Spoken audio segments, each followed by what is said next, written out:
안녕하세요. 저는 올해 결혼 3년차 20대 후반 전업주부입니다. 이곳 채널에서 여자분이 너무 잠자리를 좋아해서 남편분께서 힘들다는 사연을 보고는 제 남편을 보고 있는 것 같아 이렇게 사연을 보내게 되었습니다.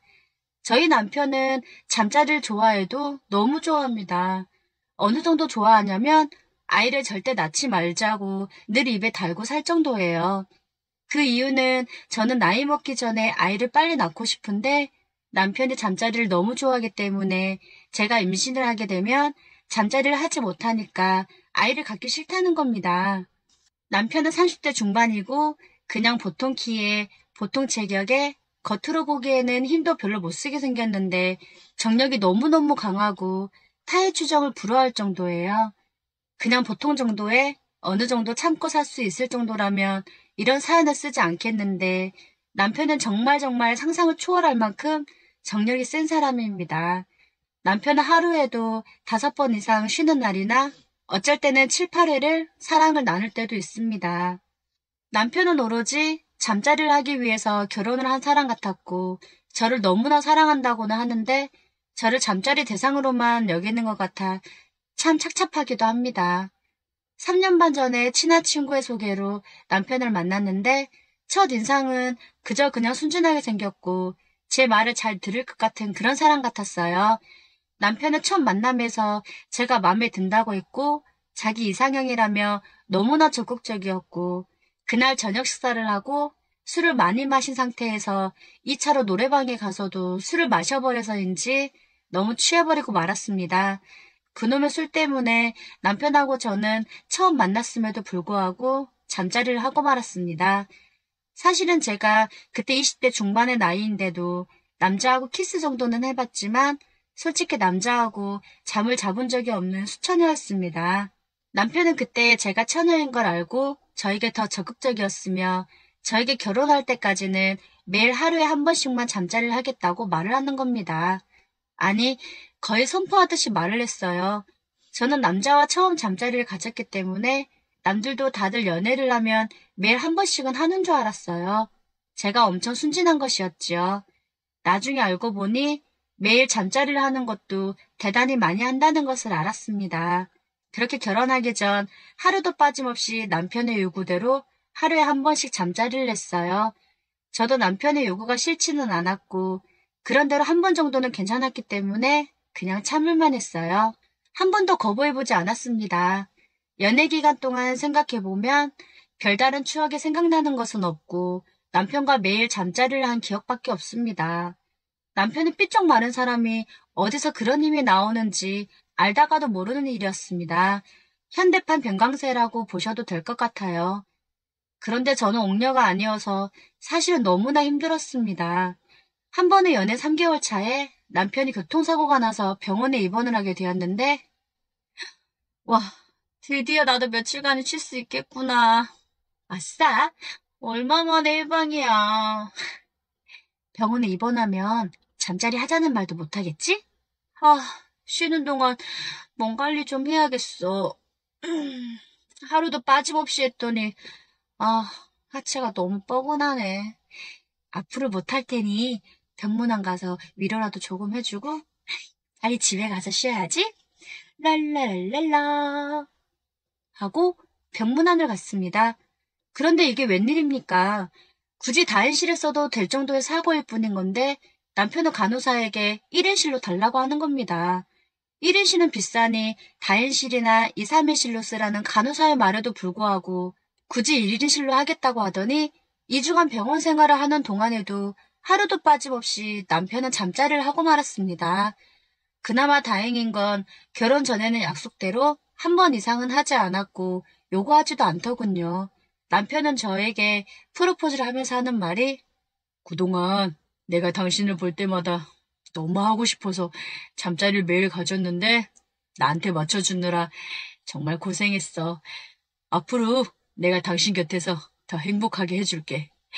아, 하루에 한 번씩 하는 거 당신도 조금 더 하고 싶었는데 꾹 참아왔던 거 나도 어느 정도 눈치채고 있었어. 그래서 결혼하면 내가 하루에 5번 이상은 잠자리를 해서 꼭 당신을 황홀하게 해줄게. 나랑 결혼해 줄래? 라고 하는 겁니다. 저는 그런 소름 끼치는 농담을 하지 말라고 했고 남편은 웃으면서 반지를 들고 있는 자기 손이 민망하니 빨리 프로포즈를 받아주라고 했습니다. 프로포즈했던 말이 농담으로 하는 줄 알았고 저는 프로포즈를 받아주었습니다. 저는 지금 다시 돌아갈 수 있는 순간이 온다면 프로포즈를 했을 때, 아니, 처음 소개팅하기 전으로 돌아가고 싶습니다. 그렇게 짧은 5개월의 연애를 끝으로 결혼식을 올리게 되었습니다. 남편은 신혼여행도 시간이 많이 걸린다면서 외국으로 나가지 않고 제주도로 가자고 해서 제주도로 4박 5일로 신혼여행을 가게 되었습니다. 제주도로 가는 것도 남편이 잠자리를 많이 하기 위한 계획이었어요. 제주도로 가는 비행기 안에서 결혼식이 너무 힘들어서 도착하자마자 잠깐 쉬다가 여행지를 돌아다녀 보자고 남편에게 말을 했습니다. 그런데 남편은 피곤하지도 않은지 저녁 식사만 하고 일찍이 잠자리를 시작했습니다. 벌써 하게? 나 지금 너무 피곤한데 조금만 자고 일어나서 하면 안 될까? 너무 힘들어. 라고 말을 했더니 남편은 에이, 뭐가 피곤해? 난 하나도 안 피곤한데? 그리고 당신이 내가 프로포즈 했을 때 결혼하면 5번 이상 할 거라고 하니까 알겠다고 했잖아. 에이, 여자가 한 입 갖고 2번 말하면 섭하지. 일로 와봐. 오빠가 화끈하게 괴롭혀줄게. 하더라고요. 저녁부터 시작되는 남편의 지칠 줄 모르는 사랑의 요구는 밤새도록 계속되었습니다. 신혼여행 첫날 밤을 저는 술도 마시지 않았는데 너무나 피곤해 지쳐서 비몽사몽 정신이 혼미할 정도였습니다. 다음날 저희들은 여행지를 구경하는 스케줄에도 빠져버렸고 오후 2시까지 잠을 자야만 했습니다. 신혼여행인데 사진도 찍고 다른 신혼부부처럼 데이트도 하고 해야 하는데 신혼여행에 대한 환상 같은 건 전혀 없었습니다. 저는 남편에게 호텔방에 처박혀서 하루 종일 그것만 하지 말고 밖으로 나가자고 했더니 남편은 마지못해 택시를 대절해서 2시간 정도 제주도 관광을 하고 다시 호텔방으로 들어가자고 하는 겁니다. 저를 보기만 하면 그것이 하고 싶어 죽겠다고 하는 거예요. 저도 신혼여행 왔는데 그런 문제로 남편과 싸울 수도 없고 남편이 원하는 대로 5번 이상을 다 들어주었어요. 이렇게 된 이상 남편이 원하는 대로 응해주기는 했지만은 남편의 정력은 상상을 초월했습니다. 이튿날 밤도 밤새도록 사랑을 나누느라 꼬박 밤을 새고 말았어요. 사랑의 관계 횟수는 너무 많아서 이제는 셀 수도 없었어요. 3일째 되는 날도 오후 2시쯤 일어나 아침 겸 점심을 먹고 밖에 나가서 놀기가 아깝다면서 1시간 정도 주변을 둘러본 다음 호텔 룸으로 다시 들어와야 했습니다. 저는 진지하게 남편에게 한번 물어보았습니다. 자기야, 내가 그렇게 좋아? 막 아껴주고 싶지 않은 거야? 맨날 나만 보면 잠자리만 하고 잠자리 끝나면 대화도 없고 그냥 자버리니 날 사랑하지 않은 것 같아. 하고 나면 아래도 뻐근하고 아프고 힘들어. 라고 하니 응, 응. 난 정말 당신이 너무 좋고 맨날 잠자리를 해도 또 하고 싶을 정도야. 그렇게 아파? 그럼 요 며칠간은 내가 봐도 좀 심한 것 같으니 오늘은 특별히 내가 봐줄게. 가만히 누워만 있어. 자세는 안 바꿔도 돼. 내가 힘들겠지만 최선을 다해서 자기를 천국으로 가게 해줄게. 나만 믿어. 라고 하는 겁니다. 무슨 망부석에 돌도 아니고 어떻게 잠자리를 하는데 가만히 누워만 있겠어요. 저는 그냥 어이가 없고 할 말이 없어서 웃고 말았습니다. 그날 밤 역시 남편의 정력은 차고 넘쳐났습니다. 제가 힘들어서 남편 말대로 거의 가만히 누워만 있었는데 혼자 무슨 주문을 걸듯이 난 할 수 있다. 나 잘하지. 여보, 자기 안 힘들어? 나 조금 힘든데. 하지만 난 당신을 사랑하니까. 좋지? 예. 라고 말하는 겁니다. 제발 저 주둥이라도 좀 조용히 하면 좋으련만. 신혼여행 4박 5일은 오직 남편과 잠자리를 했던 기억뿐이었고 아무런 다른 기억이 없었습니다. 사진, 동영상, 그런 추억이 전혀 없었어요. 신혼여행을 다녀와서 너무 아랫배가 아파서 친언니가 운영하는 산부인과로 가서 진찰을 받아보니 언니는 제 속도 모르고 신혼여행에서 두 사람이 너무 심하게 사랑을 나눠서 염증이 생겼다며 약을 지어주고 주사를 놔주더군요. 언니는 당분간은 잠자리 하는 걸 조금만 줄이라고 말을 했어요.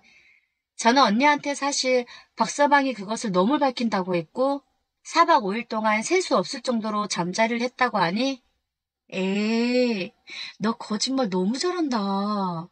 내가 봤을 때 딱 봐도 비실비실 힘도 없어 보이던데. 한 번 하고 며칠간은 쉴 것 같더구만. 어디서? 언니는 의사란다. 이 언니 눈은 못 속여.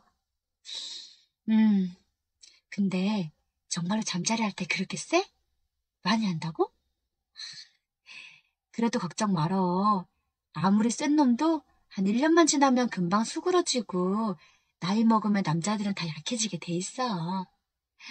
그러니까 딱 1년만 참고 해달라는 대로 다 해줘.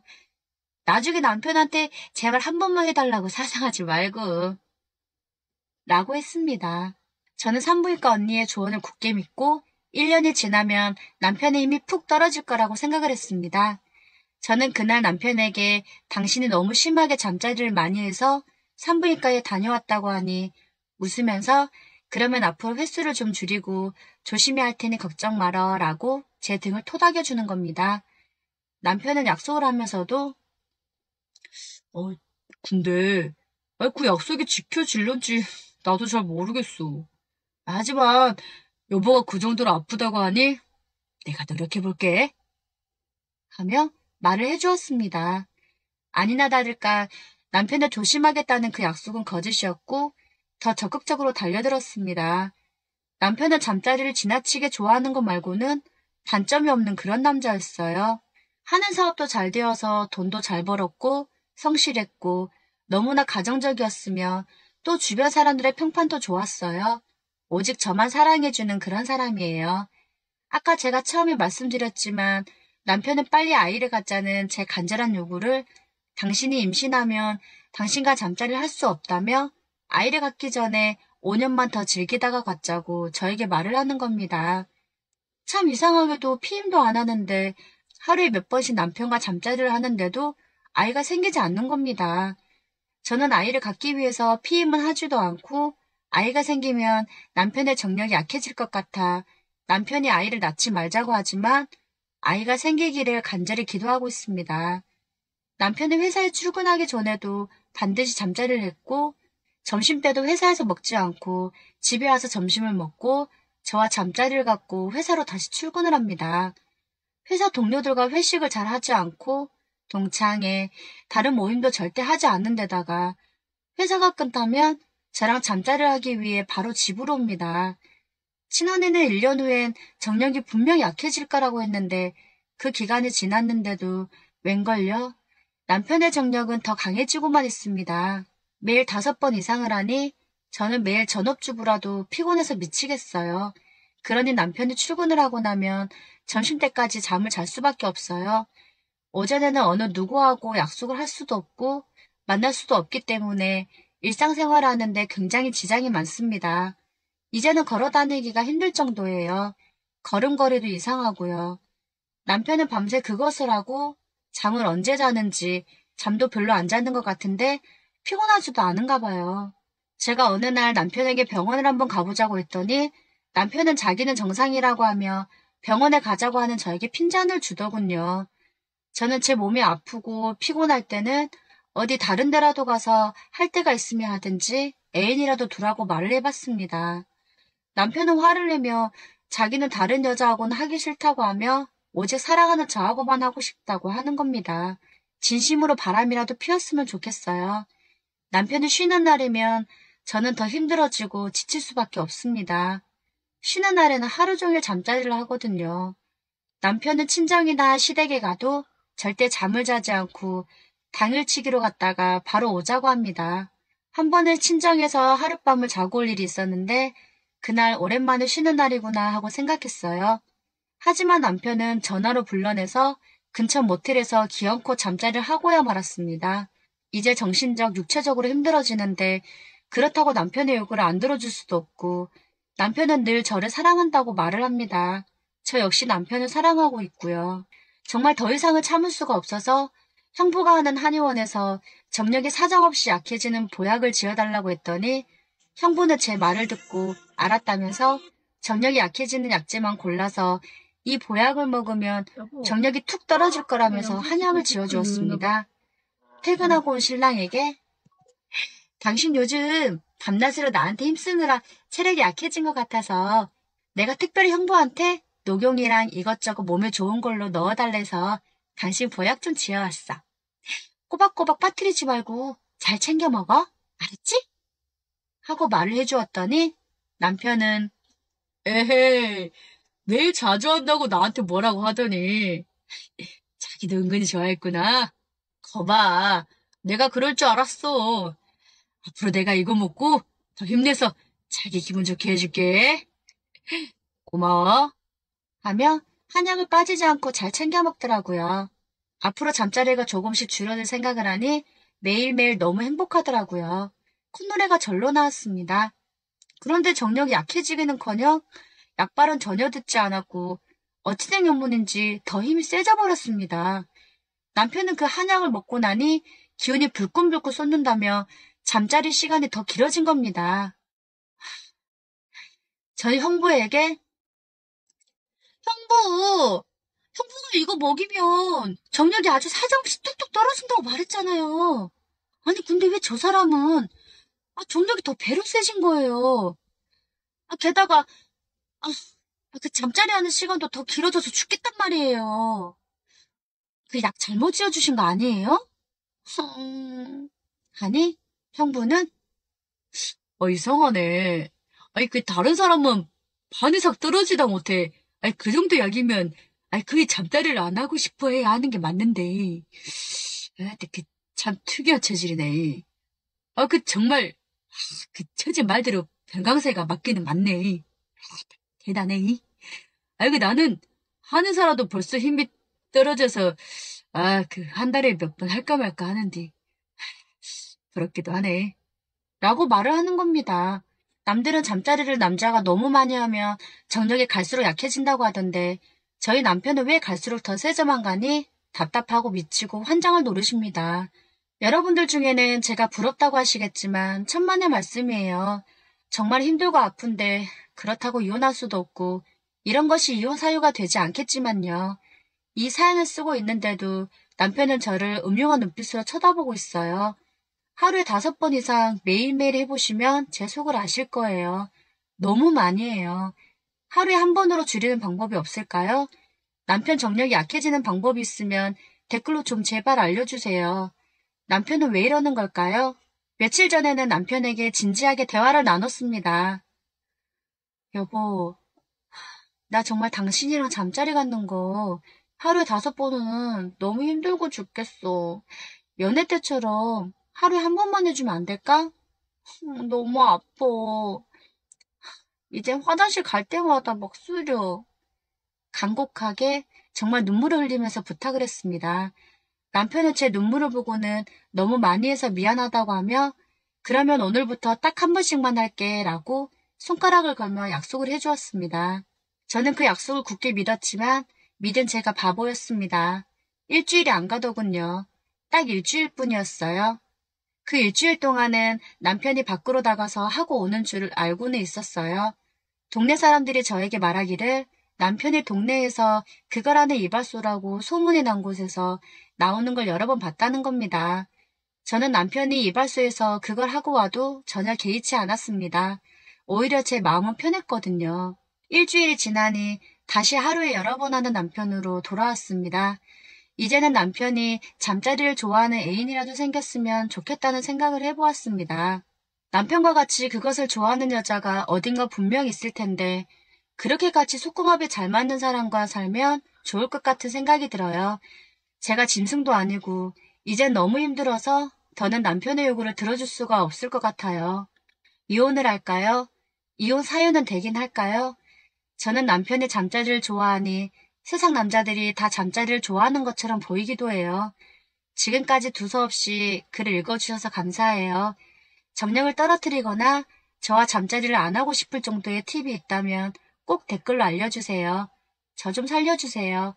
고견을 부탁드립니다. 제 사연을 들어주셔서 감사합니다. 즐겁게 감상하시고 구독과 좋아요도 많이 눌러주세요.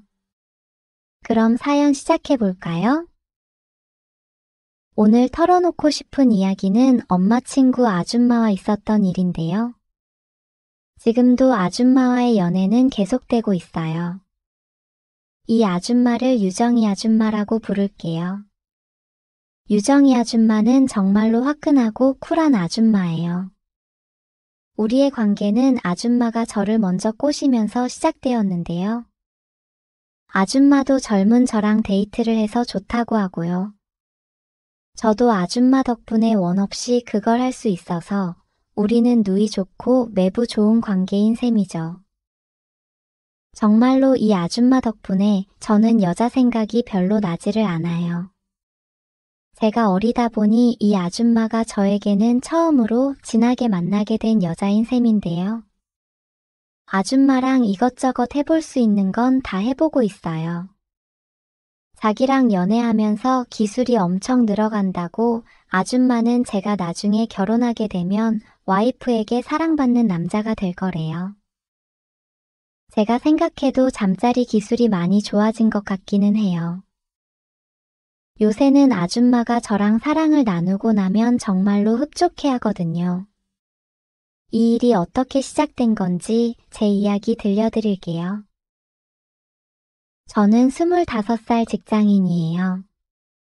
전문대 졸업 후 군대까지 다녀왔고요.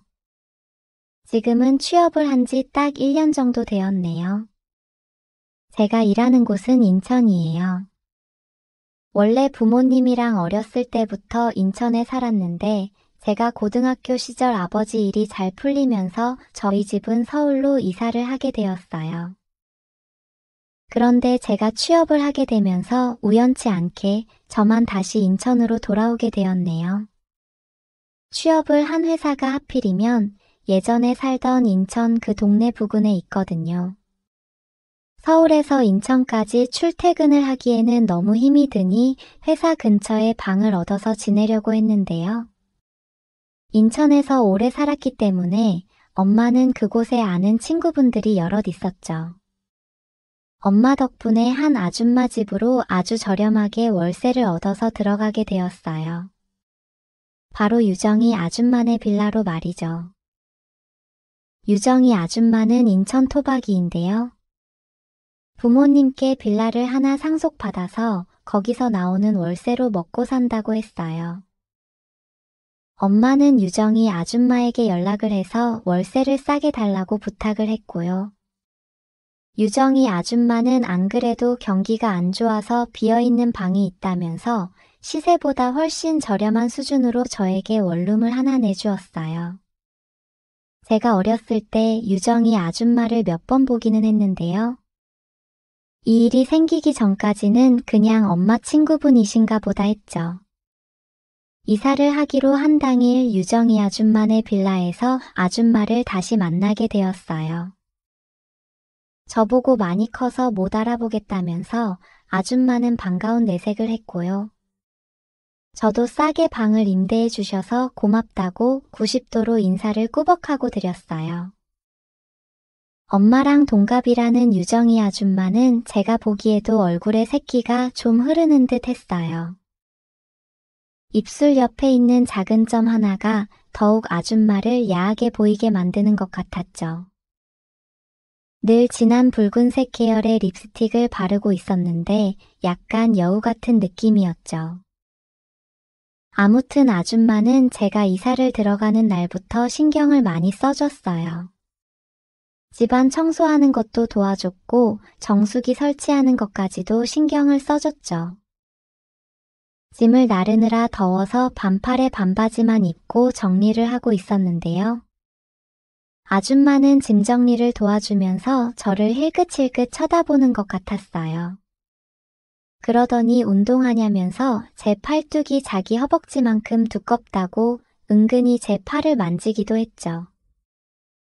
이 아줌마가 왜 이러나 싶어 부담스러운 기분이 들었지만 저는 멋쩍은 웃음을 지으면서 가끔씩 헬스하러 다닌다고 이야기를 했어요.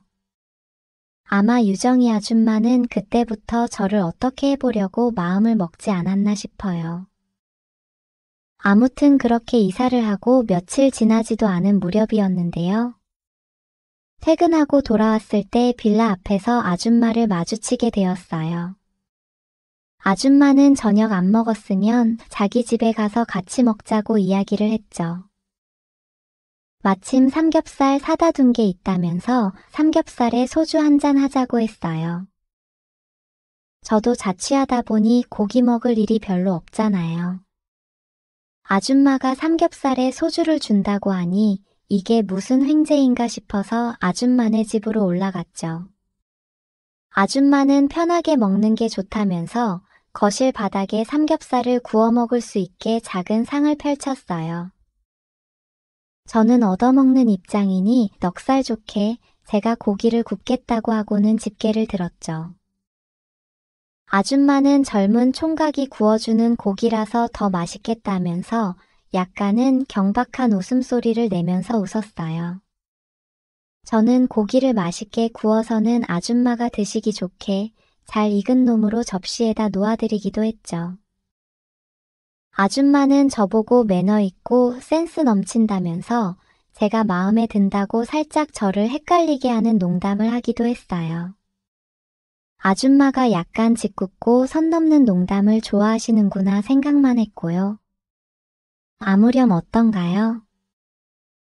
공짜 삼겹살의 집밥이라니 저는 간만에 포식을 하게 되었어요. 덩달아서 소주도 술술 넘어갔고요. 유정이 아줌마도 술을 잘 마시더라고요. 둘이서 그 자리에서 주거니 받거니 소주를 4병이나 나눠 마시게 되었죠. 제가 술이 아주 약한 편도 아니긴 한데요. 술 기운이 올라오면서 노곤해지는 기분이었어요. 아줌마는 피곤하면 잠깐 거실 바닥에 누웠다가 가라고 했고 저는 별 생각 없이 바닥에 철퍼덕 들어 누웠죠. 아줌마도 제 옆에 나란히 누웠고요. 우리는 그 자세로 시시콜콜한 이야기를 조금 나누기도 했는데요. 그러다가 스르르 잠이 들고 말았죠. 그런데 얼마 후에 이상한 느낌이 드는 거예요. 무언가 제 몸을 더듬는 느낌이 들었고요. 잠결에 고개를 들어서 쳐다보니 다름 아닌 유정이 아줌마였죠. 아줌마는 제 옆에 누운 채로 제 몸통을 쓰다듬고 있었어요. 저는 잠이 덜 깬 채로 뭐 하시는 거냐고 이야기를 했는데요. 아줌마는 이제 정신이 드냐면서 가만히 있어 보라고 했어요. 정말로 그때까지는 엄마뻘 아줌마랑 그렇고 그런 일이 있을 줄은 생각지도 못했고요. 잠결이기는 했지만 당황스러운 마음에 처음에는 거부해 보려고 했어요. 그런데 술 때문에 정신이 몽롱하기도 했고 아줌마의 손길도 야릇하고 능숙해서 저도 모르게 그만 몸이 반응을 해버리고 말았네요. 아줌마도 제 소중이가 반응해오는 거를 눈치채고는 본격적으로 저를 덮쳐왔죠. 이런 건 정말 생각조차 안 해본 일이었는데 아줌마의 리드에 점차 저는 달아오르게 되었고요. 결국 저는 유정이 아줌마를 온몸으로 받아들이고 말았네요. 일단 합체를 하고 나니 제정신이 아닌 듯 아줌마와 엉키게 되었고요. 우리는 한참 동안 뜨겁게 사랑을 나누게 되었어요.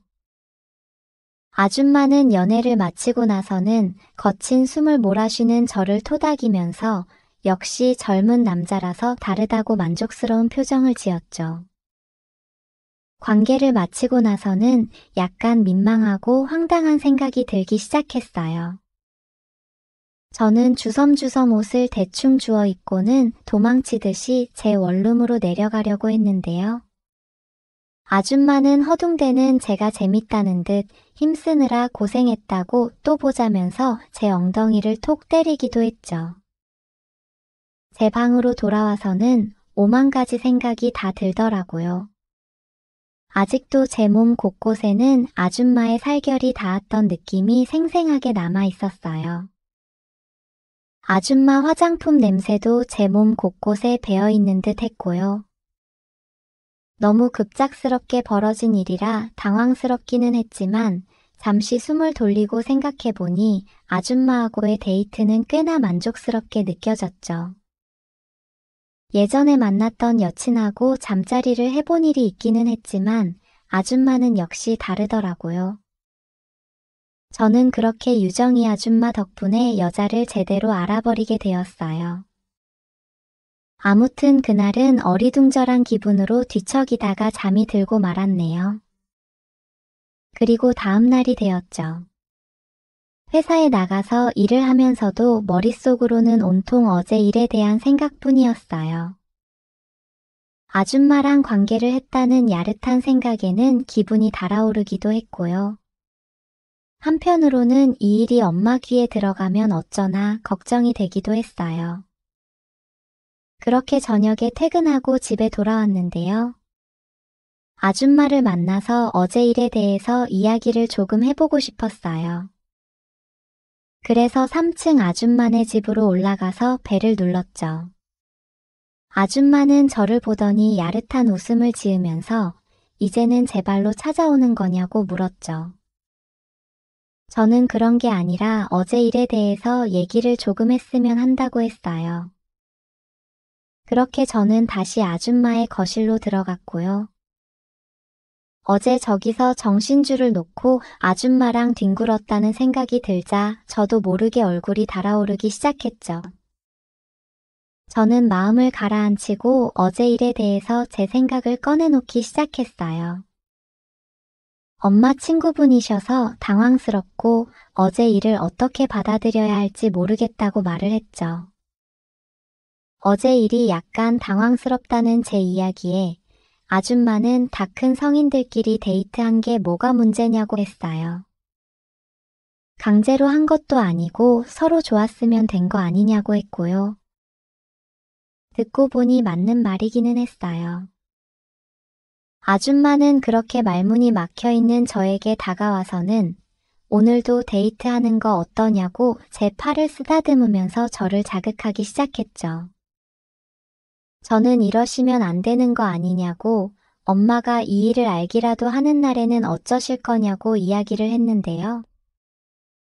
아줌마는 피식 웃음을 지으면서 어제 있었던 일을 엄마에게 이야기할 생각이었냐고 되물었어요. 저는 그 일을 엄마한테 왜 이야기하겠냐고 목소리를 높였고요.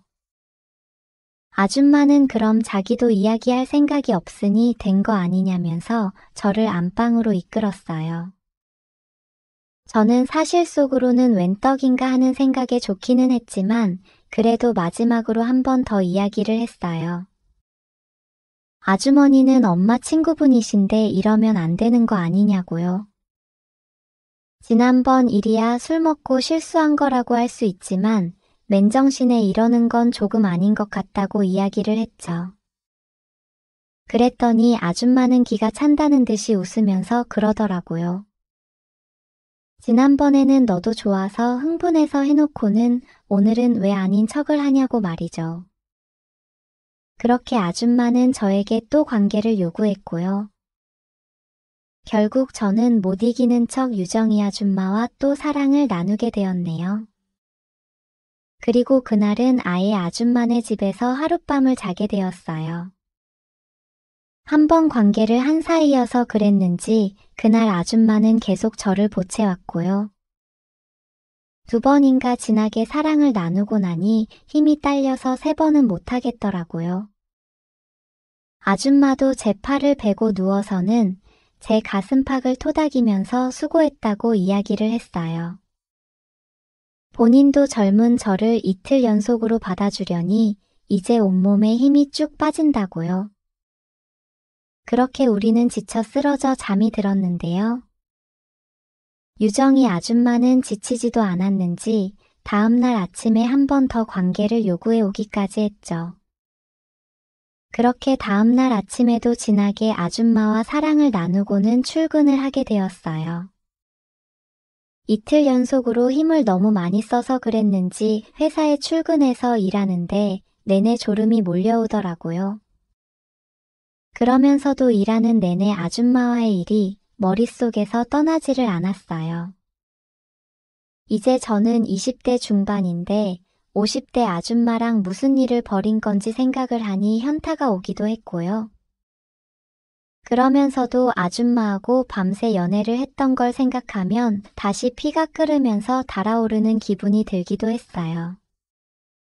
이게 말로만 듣던 이상한 관계인 건데 제가 그 당사자가 될 줄은 정말 꿈에도 생각하지 못했거든요. 막무가내로 밀어붙인 아줌마 덕분에 시작된 관계이기는 했는데 생각해보니 아줌마랑 잘 맞는 듯한 생각이 들었고요. 이렇게 밝히는 아줌마랑 잘 지내면 마음껏 잠자리도 할 수 있을 것 같다는 생각이 드니 나쁠 게 없겠더라고요. 그렇게 회사에서 어떻게 시간을 보냈는지 모를 정도로 대충 하루를 보내게 되었고요. 다음 날이 주말이어서 저는 퇴근하고는 바로 서울에 있는 부모님 집으로 가서 주말을 보내게 되었죠. 엄마는 새로 이사간 집이 지낼만 하냐고 물어보셨는데요. 유정이 아줌마와의 일은 모르시는 눈치였어요. 아마 아셨다면 집안이 난리가 났을 거예요. 저는 회사가 가까워서 좋다고 유정이 아줌마는 오며 가며 가끔 마주치는데 인사만 드리고 있다고 둘러대고는 화제를 돌렸죠. 사실 서울집에 와 있으면서도 마음은 온통 아줌마 생각으로 가득했어요. 주말에 서울에 간다고 이야기를 하고 올 걸 그랬나 하는 생각도 들었고요. 말없이 서울집에 가버려서 아줌마가 서운하게 생각하지는 않을까 신경이 쓰이기도 했죠. 몸을 섞는 게 이렇게 무서운 건가 봐요.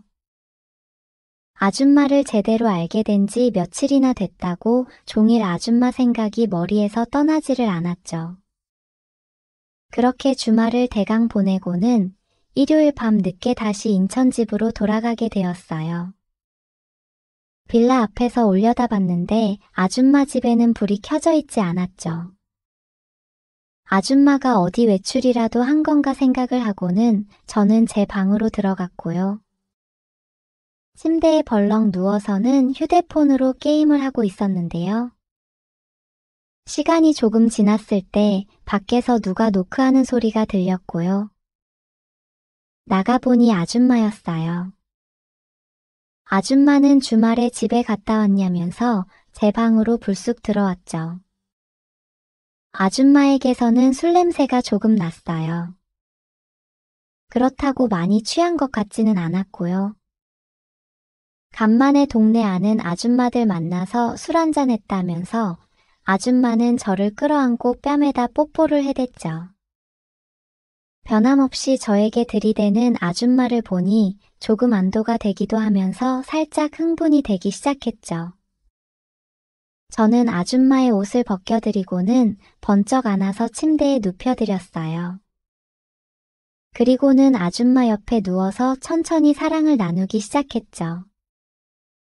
2번이나 사랑을 나누고 나서야 아줌마는 술이 완전히 깬 듯 했고요. 녹초가 된 채 나란히 침대에 누워서 저는 아줌마에게 우리 관계에 대해서 물어봤어요. 앞으로 우리는 어떻게 되는 건지 궁금했거든요. 아줌마는 사귀기라도 하고 싶은 거냐면서 그냥 서로의 갈증을 해소해주는 사이로 지내자고 말을 하더라고요.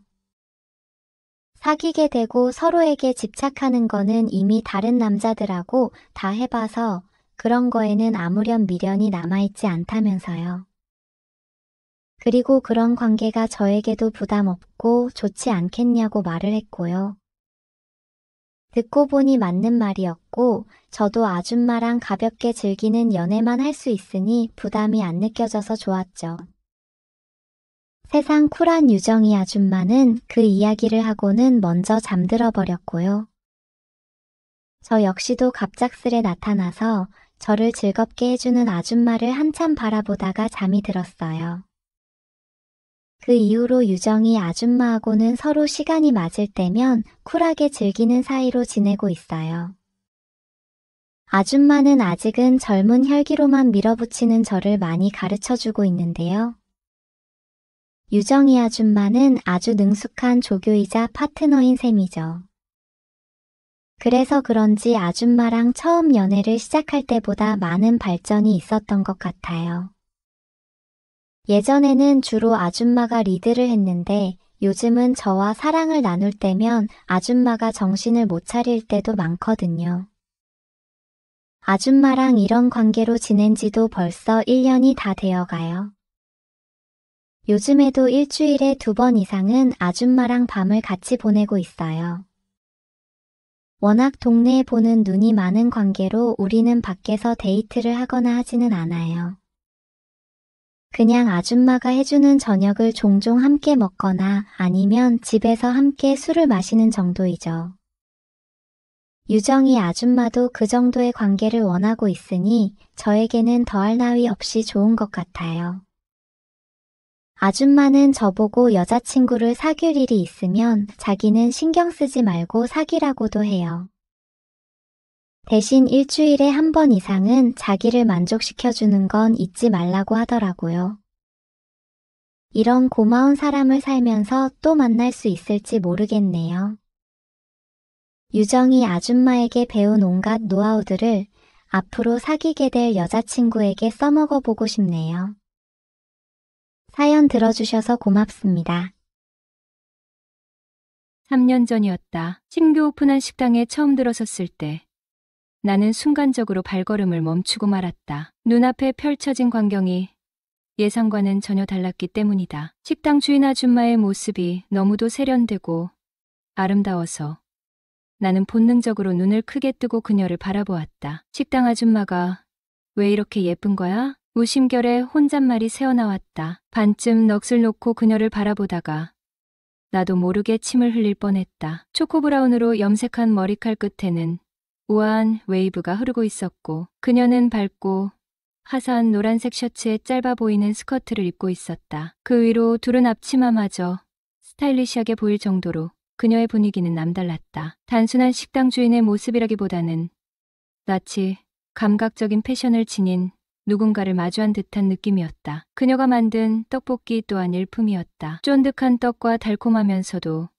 매콤한 국물에 좋아하는 단번에 내 입맛을 사로잡았고 우리 딸 역시 이곳 떡볶이를 세상에서 가장 맛있는 음식이라고 극찬했다. 그 덕에 우리는 하루가 멀다 하고 이 분식집을 찾게 되었다. 시간이 지날수록 그녀는 더욱 궁금한 존재가 되었다. 언제나 그녀의 얼굴에는 생기가 넘쳤고 그 자체로 사람을 끌어당기는 매력을 지니고 있었다. 나는 문득 그녀를 이성적인 감정으로 바라보게 되면서 한 번쯤 그녀와 가까워질 기회를 엿보고 있었다. 그러던 중 우연히 그녀의 이름과 사연을 알게 되었다. 송수진, 47세, 이혼하고 아이 둘과 사는 돌싱녀. 그녀를 처음 본 지는 꽤 오래되었지만 그녀가 혼자 지낸다는 사실을 알게 된 것은 불과 몇 달 전이었다. 그리고 운명처럼 어느 날 차를 몰고 가던 중 버스 정류장에 서 있는 그녀를 발견했다. 반가운 마음에 나는 차를 세우고 그녀에게 인사를 건넸다. 아주머니,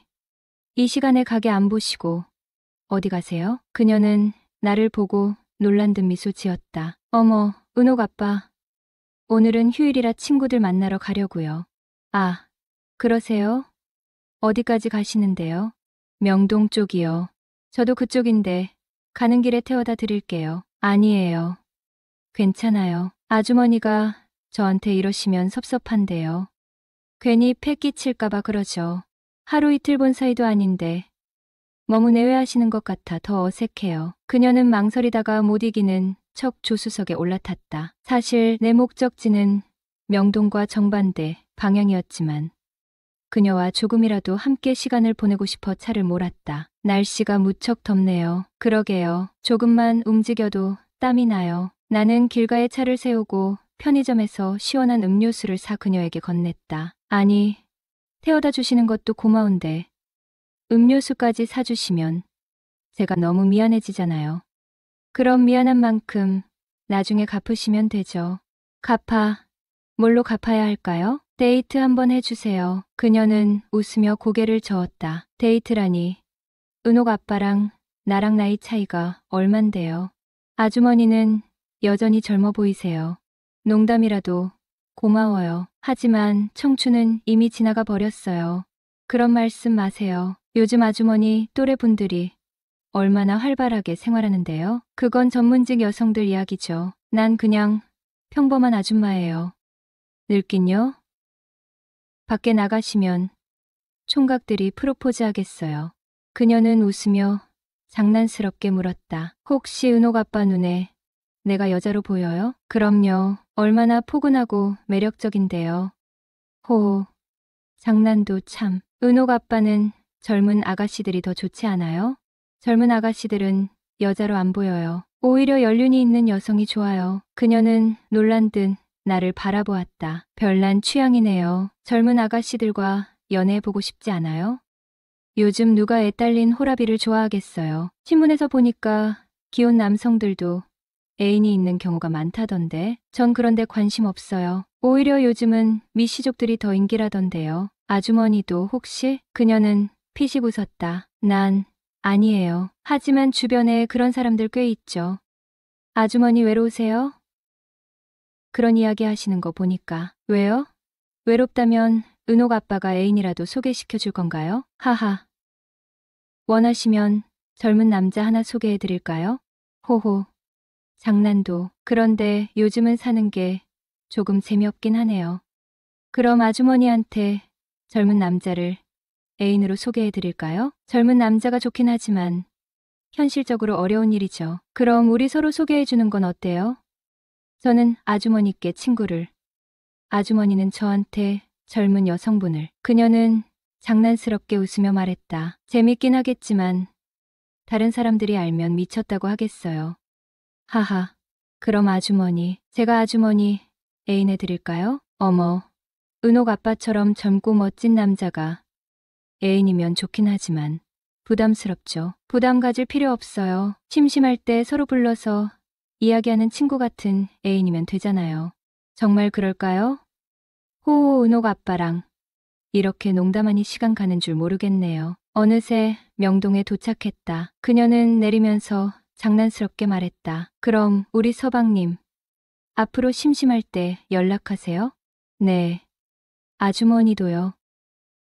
안녕하세요. 아내와 20대 후반에 결혼해서 몇 년 동안 알콩달콩 잘 살다가 갑작스레 사별한 지도 6년째. 현재 30대 후반에 딸아이 하나 있는 평범한 남자예요. 20대 중반에 아주 착하고 어여쁜 아내를 만나 사랑에 빠져 2년 연애 후 결혼을 했었어요. 작은 다툼 한 번 없이 행복하게 지내면서 아이 낳고 살기를 3년쯤 되었을 때 평생 함께하자고 약속했던 세상에서 제일 사랑했던 아내가 갑작스럽게 제 곁을 떠났어요. 정말 하늘이 무너지는 줄 알았고 회사까지 휴직하고 하루하루 술과 눈물 없이는 살지 못하던 때에 멋 모르고 웃고 있는 이쁜 딸아이 하나 보고 내가 무너지면 안 되겠다 싶어 딸 하나 바라보고 버티며 이제까지 살아왔죠. 시간이 약이라는 게 맞는 말인지 1년 정도 지나니까 웃기도 하고 딸과 함께 여행도 가고 맛있는 것을 먹으러 맛집을 다니기도 했네요. 물론 마음속 깊은 속엔 항상 제 아내가 자리하고 있었기에 또 다른 여자를 사랑할 수는 없었습니다. 젊은 호랍이란 소리에 몇몇 여성분들이 호감을 표시한 분들이 있었지만 다 거절하고 말았죠. 슬픔은 멈췄으나 아내에 대한 사랑은 멈추질 않았기에 지금 생각해보면 새로운 여자는 많은 시간이 필요했었던 것 같아요. 그렇게 사별 4년이 지날 때쯤 분식집 아주머니를 알게 되었어요. 첫눈에 반했죠. 왜냐하면 죽은 아내와 풍기는 이미지가 너무 비슷했거든요. 더 소름이었던 건 음식 솜씨였어요. 아내랑 연애할 때 자주 가던 대구의 달고 떡볶이 맛이랑 너무 똑같은 거예요. 그런데 그 떡볶이가 살짝 매콤하고 달달한 떡볶이를 우리 딸내미가 또 엄청 좋아하는 겁니다. 자기 엄마처럼 말이죠. 이후 단골집이 되었고 거의 매일 식당에 들러 얼굴 도장을 찍었어요. 그러니 없던 정도 생길 수밖에요. 그러던 어느 날 그녀의 이혼 소식을 듣고부턴 이성적인 감정이 마구마구 생겨나는 겁니다. 그러던 차에 분식집 아주머니에게 전화가 왔어요. 아이고, 아주머니, 잘 계셨어요? 어쩐 일로 저에게 다 전화를 주시고. 은옥아빠, 나 내일 등산 가는데 저번에 은옥아빠가 내 애인이라며? 그래서 써먹으려고. 그걸 기억하고 계세요? 그럼 가야죠. 내일이 일요일이라 저도 딱히 할 일은 없었거든요. 그럼 같이 가는 거야? 네. 산 타면 건강에도 좋잖아요. 그럼 어디로 가면 될까요? 내일 9시쯤 우리 집 근처로 올래요? 네, 그러죠. 그럼 내일 뵙죠. 아주머니 댁으로 차를 몰고 가니 이미 등산할 준비를 다 해놓고 계셨는데 늦은 여름이라 그런지 아주 가벼운 등산 차림이었다. 얇은 바지에 간편한 상의였는데 예상보다 훨씬 날씬하고 볼륨이 있어 보인다. 산 밑에 주차를 하고 조금 오르니 날씨가 더워오는지 무지 더워 다 올라가지도 못하고 중도에서 멈춰 점심을 먹고 내려오기로 했다. 다행히 식사를 하는 곳에 개울이 있어 땀을 씻어 내기에는 좋았다. 젊은 애인하고 등산 오니 친구들하고 오는 것보다 훨씬 좋네. 다음에도 친구 버리고 애인하고 올까 보다. 저야 좋죠. 근데 은옥아빠하고 오니 다른 사람들 눈빛이 내가 젊은 애인 꿰차 다니는 줄 아는 것 같잖아. 지금은 제가 아주머니 애인인 거 모르셨어요? 그렇긴 하네.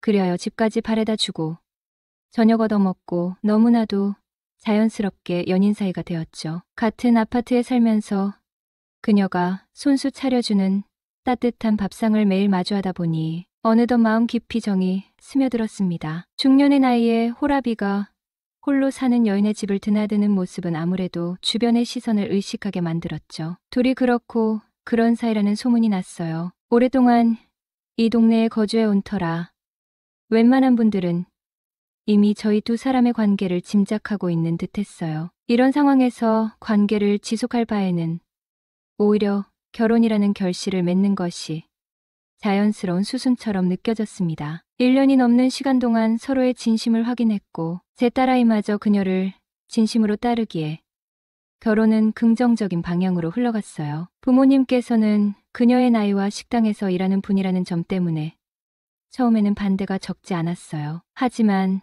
제 확고한 의지를 보시고 혹은 호라비 신세로 외롭게 지내는 아들보다 누구라도 곁에 있는 것이 낫다고 여기셨는지 예상외로 순순히 허락해 주셨습니다. 그녀의 아이들도 제 딸아이도 모두 흔쾌히 찬성하며 모든 일이 순조롭게 풀리는 듯했죠. 그러나 예상치 못한 난관이 불쑥 튀어나왔습니다. 바로 그녀의 전 남편으로부터 비롯된 문제였어요. 수년간 경제적인 책임을 회피하고 아내가 김밥을 말아가며 힘겹게 생계를 꾸리는 동안에도 그는 끊임없이 그녀에게 남자가 있는 것 아니냐는 의심을 품었다고 합니다. 일할 생각은 않고 집에 틀어박혀 아내가 벌어다 주는 돈으로만 생활하며 부부 사이에는 끊임없는 갈등이 야기되었다고 합니다. 심지어 폭력적인 행동까지 서슴지 않았고 그녀는 극심한 두려움과 아이들을 생각하며 이혼을 결심하게 되었다고 하였죠. 이혼 이야기가 처음 나왔을 때 전 남편은 완강하게 거부했다고 합니다. 하지만